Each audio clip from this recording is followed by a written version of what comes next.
Well, I didn't make it to the end of that chapter, so I'm going to go on from there. And we were reading The Gruesome Green Witch by Patricia Coffin.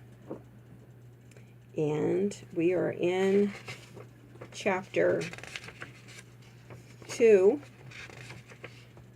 The Truth About Trolls. I'm going to start back a little bit just to, so it's not like cut in the middle of a sentence. Only thing trolls are afraid of is dogs, said T. We've got a big one, said Puffin. Bring it next time. Oh no, giggled Mole. Sydney will barely be able to get through the tunnel. So, bring him, reiterated T. Might come in handy with her. She doesn't like dogs either. I'll ask Mummy if Sydney can come, said Puffin. And what do you mean by her? Sweet jumping jelly beans, cried the Trump, said T. Don't ever mention the magic forest to anyone over 18. Never. If you do, they'll be barred for the rest of your childhood. And all you'll find in your green closet will be old baseball bats. Grown-ups are strictly out of bounds here. We don't want them quizzing children and trying to find the place. They didn't find out about her that day. There's the last little picture right there. Seems to be a cat. I wonder what her is. But we're going to find out very, very soon. And now since I've ended the chapter of part 1. I'm going to continue over here and then on this chapter. This is part 2 of the video. If you haven't seen part 1, go back and I'll leave a link. I'll link them together eventually. But I'm going to read this one. Are you liking this so far? Give me some thumbs up so I'll know. Or comments are good too. Yeah, we could do this one since this is like the beginning and I've only gone into a few minutes, just only like 3 minutes. Okay, the title of this chapter, look here. The Gruesome Green Witch.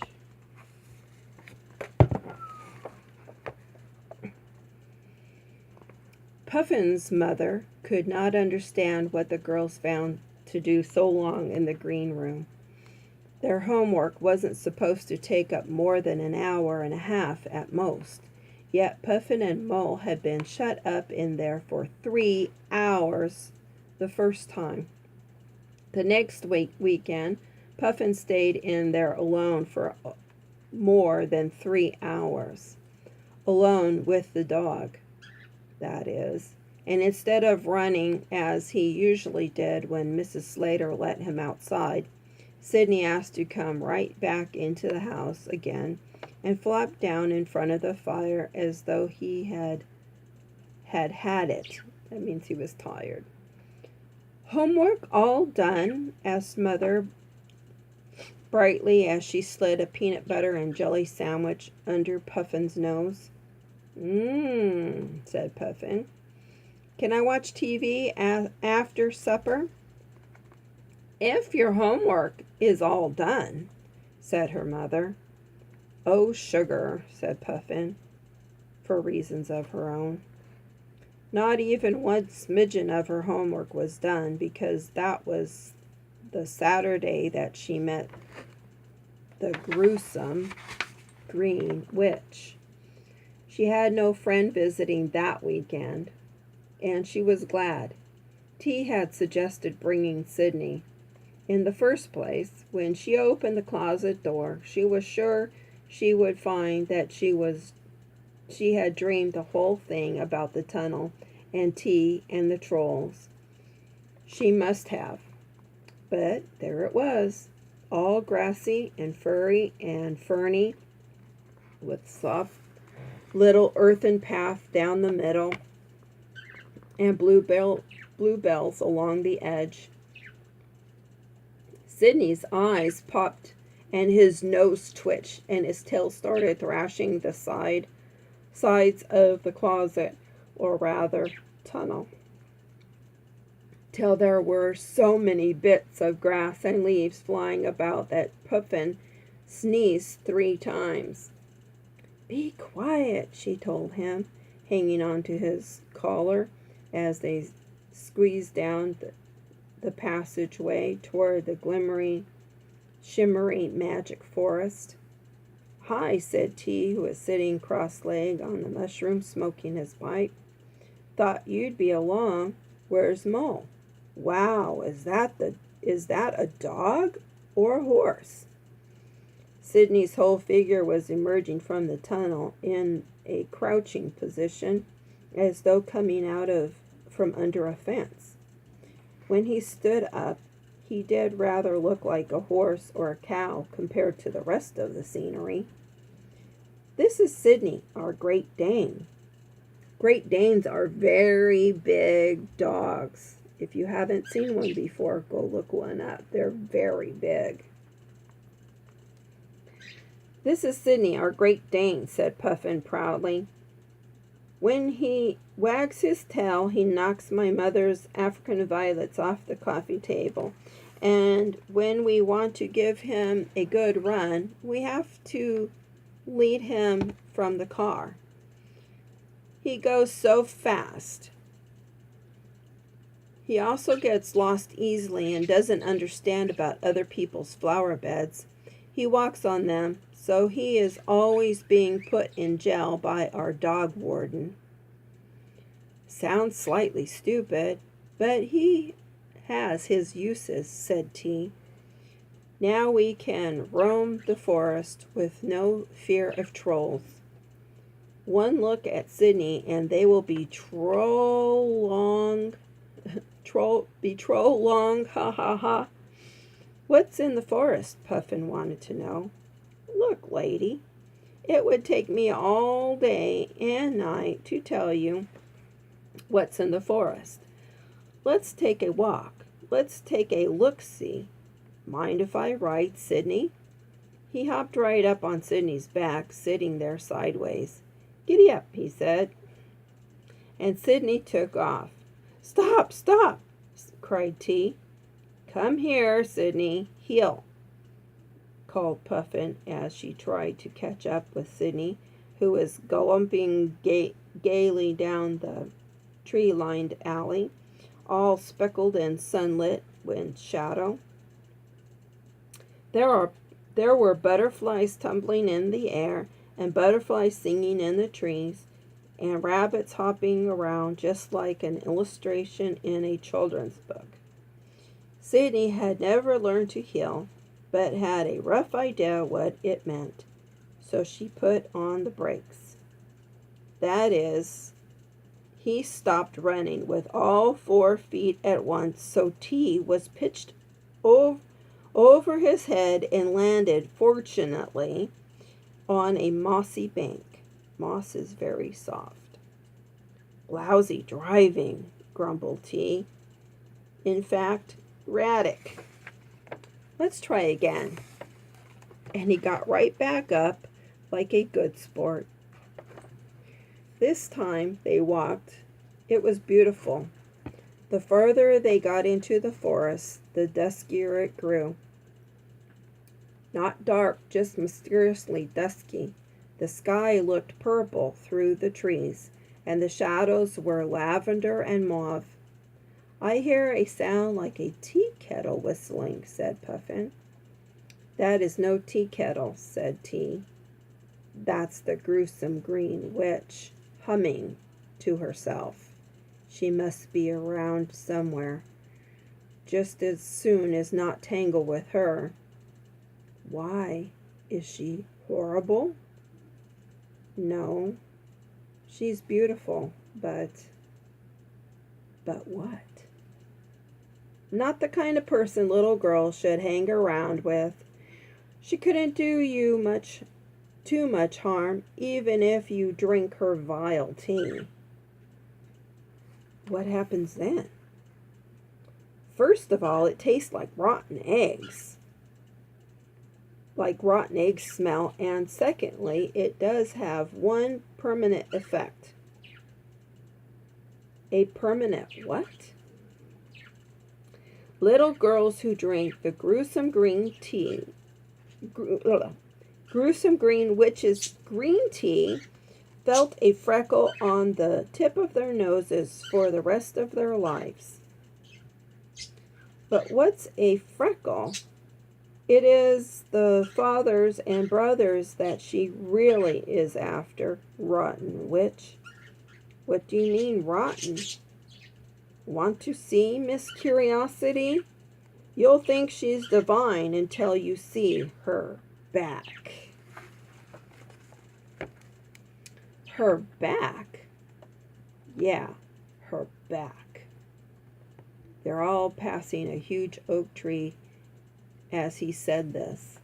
In the trunk there was a large kidney-shaped hole, the kind which is usually filled with cement by the tree surgeon. This one fitted with a mirror, which was slowly swinging inward as Puffin looked at it. Out stepped a woman, if you could call her that. Puffin had never imagined anyone like this before.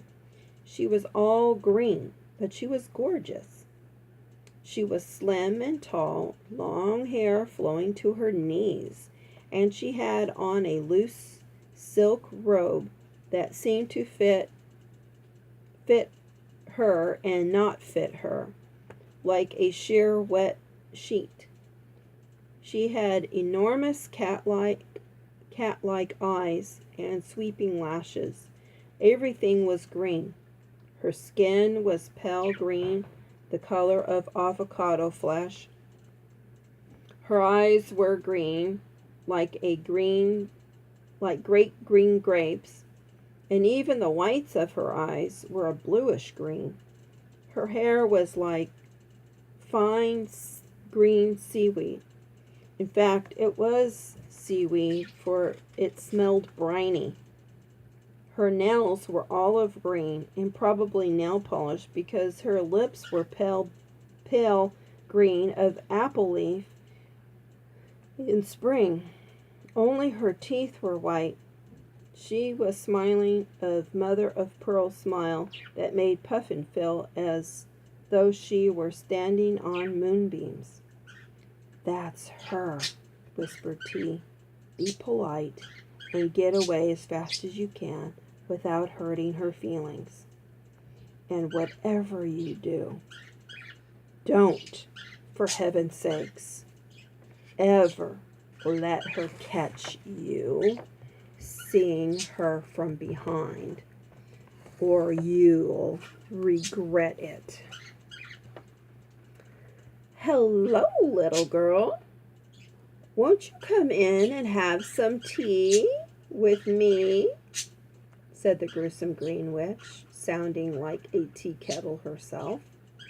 Sidney was sitting there making swishing sounds in the grass with his tail, not knowing whether to bark or smile.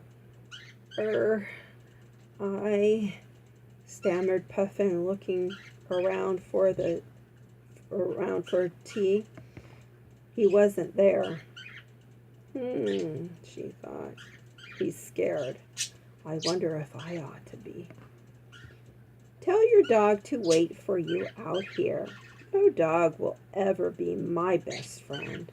Tricky animals, they tell on me," said the gruesome green witch, turning her moonbeam smile on again. Sidney stood up.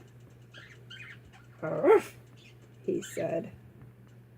There was such a loud crash, all the butterflies went tumbling out of sight. The birds rose up in the air. A rabbit tore past. Sidney rushed after the rabbit. There was another loud crash, and someone shouting and rumbling. "Troll!" screamed the gruesome green witch. "I can't stand those vulgar trolls!" "A dog!" roared a voice, and the bushes parted, and a huge hairy troll jumped into the path. He was the one that had gotten loose before, but when he saw Sidney in the distance chasing the rabbit, he turned and ran the other way, hitting trees and rocks with his huge cudgel he was carrying, breaking the branches, stripping off leaves, making a general mess, and an awful lot of noise. Wham! Bang! Wham! It was frightening because he was being so destructive for no reason. If you happened to be in his way, he would simply squash you. "Intemperate brute!" screamed the witch.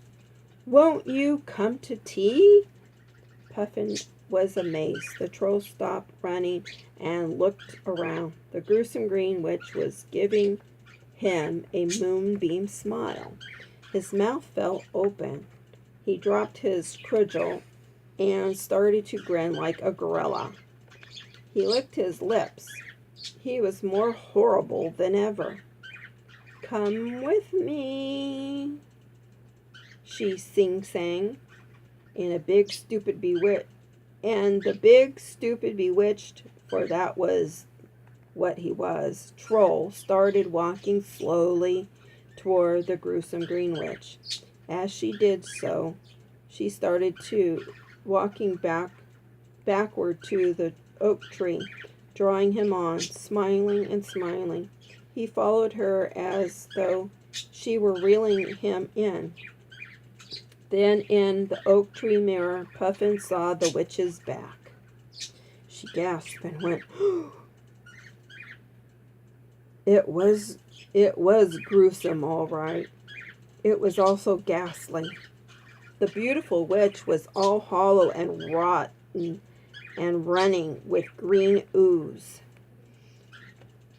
Ever roll a log over in the woods and find it festering, covering with slugs on the bottom?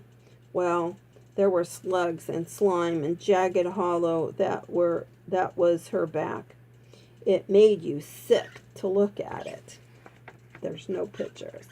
Well, now there is. Let me show you. But here, unfortunately, it's a black and white picture. Try to hold it like this so you can see it. And right behind her is the mirror. But just imagine her all green. If you look for this book online, you'll find it with its cover, and you'll see it is green. Well, just like we saw it here.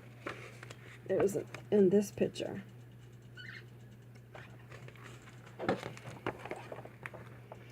Meanwhile, the stupid troll kept coming toward her. "This way," she said, and she waved him right into the door of her oak tree. Slam! No witch. "I told you," said T's voice. "Now let's scram." Puffin started running. T was following, and fortunately Sidney joined the race. Panting, they got back to the mouth of the tunnel.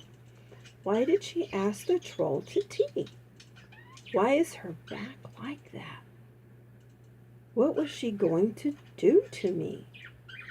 Gasped Puffin. "Listen," said T. "What that witch hates most is men. She bewitches them and turns them into stone. If a man sees her back, she can cast a spell over him that will turn him into a statue, which of course she always does on account of she's so terribly ashamed of her bad side. She would never let a man live to tell of seeing it. That's what she does.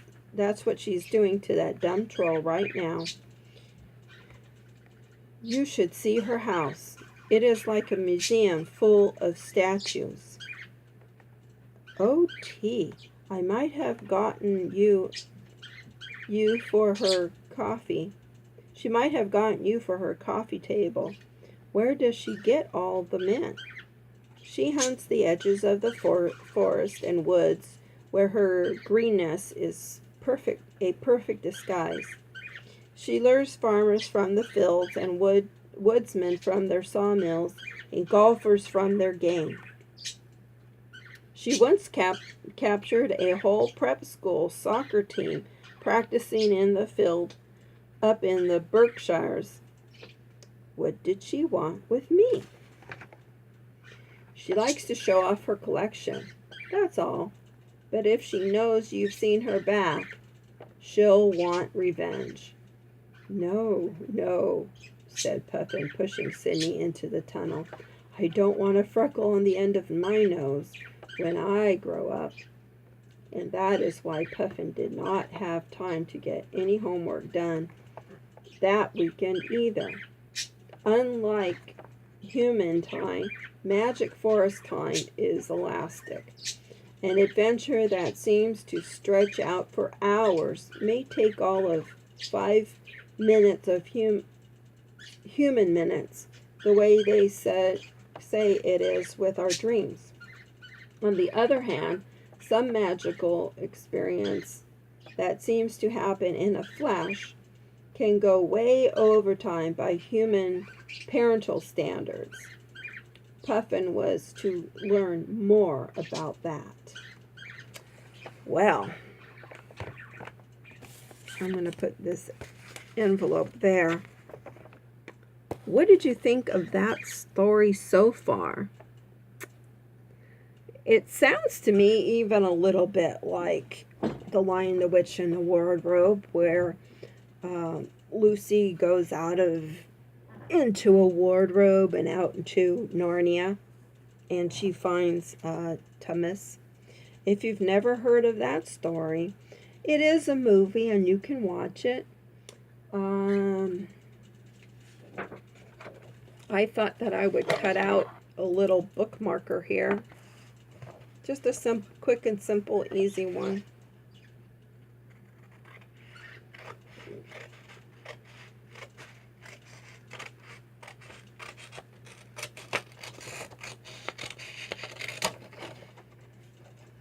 I'm really sorry that I thought I'd be able to make it through this book. I mean, that one chapter, not the whole book. It is taking quite a while, isn't it? So there'll be a few of these chapters going, and I want to make sure that I read just the right amount. So I hope I don't have to cut into any of the stories and not finish the whole chapter. But the next chapter is called Puffin Gets Her Homeworking License. What do you think that's all about? Homework is something that you do when you're in school or homeschooled. Even homeschoolers, I imagine, would have to do homework. It's the work that you do. Usually you go to school and you have a lesson. The teacher gives you math and English and spelling and science and things like that. And then she gives you an assignment to take home and do. And that's why it's called homework. But if you're homeschooled, you're still going to probably have little assignments that you need to do, I would imagine. Anyways, I do apologize for splitting up the videos so soon. I wasn't expecting that chapter my camera to shut off like that. And I was like, oh dear. I started thinking, should I start over again and just do the one chapter? And I thought, no, let's just go ahead and go for it. And I'll explain on this one. And I'm explaining now. We had another part 1, and this will be part 2. The next chapters, whatever I can read, part 3, and so on until I'm all done with all 12 of the chapters. Now let me show you the names of the chapters so you can see what we'll be reading about next time. Look at all those chapters, see? So we've already done Privacy is a Green Closet and The Truth About Trolls. And we carried that on into part 2 here, The Gruesome Green Witch. The next one, chapter 4, Puffin gets her homeworking license. Chapter 5, Merlin and the Concentration Cave. Chapter 6, Mole meets Bubble and Squeak. 7, The Party at the Bottom of the Pool. 8, Big Brother's Big Trouble. 9, Matt meets the Gruesome Green Witch. 10, How to make magic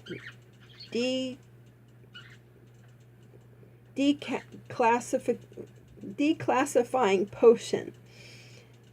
11, Tea with the Gruesome Green Witch. And 12, Puffin is decorated. So I've put my green bookmarker right in here where we're going to start next time. And since this is part 2 of the videos, I will be saying goodbye to Aiden, Kayla, Kaylee, Kennedy, Ginger, River, Kayleen, Julia, Rihanna, and Jordan. And if you're all there, if not, that's fine. I like mentioning the kids and people who are watching me. Now, if the list goes on and on and on and on, I'm just going to say everybody, because they'll have to do part 1 with the whole list of saying hello to everybody. And my list hasn't gotten that big yet. And some people are asking me if I've started making merch. That's short for merchandise. And I do know that there's some videos and information on how to look up that. I haven't decided yet, really. I don't have that many followers or subscribers, as they're called out here in YouTube land. And I think that there is some kind of rules about how many people follow you or subscribe to you and all of that. And I'm so low down there that I haven't really given it any thought. But thank you so much for thinking that I should have merch. And I just haven't decided yet what I would put out there. I was thinking if I did, it would be something kind of witchy to remind you of me when you have like a t-shirt. I'm just thinking so far ahead. I'm not really, even there yet. I'm just reading some nice, cute, simple stories. And don't worry, after Halloween, stay tuned with me, because I'm going to be reading,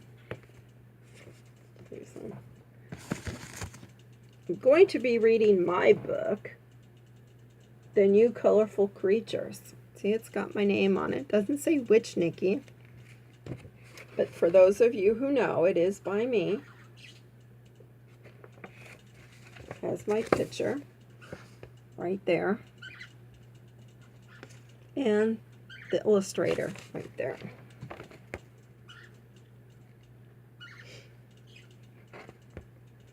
Let me just read a little bit about it here, because then it'll give you something to look forward to.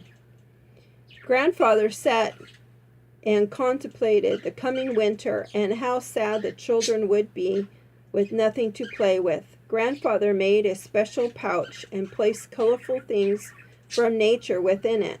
Grandfather then gathered the children around the tree where the pouch hung, and told them What a beautiful, colorful surprise would emerge in the spring. So, this book has been told for centuries. I love you all. Have a great day.